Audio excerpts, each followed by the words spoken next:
وهو بالسجن بعد التعذيب أدخلوا له أمه مقطوعة الرأس فانجن، ألحقوه مع مجموعة المجانين، وكان شخص يتبناهم هو الذي يغسلهم وضعهم في خيمة.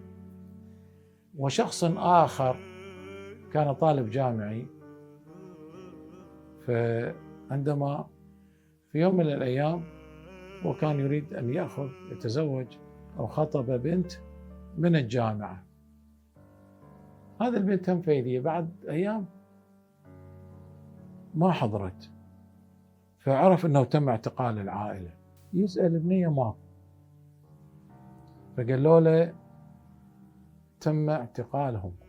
وكانت البنت معلقة بالسقف وهي عارية والدماء تقطر منها وهو ينظر لها حتى جن.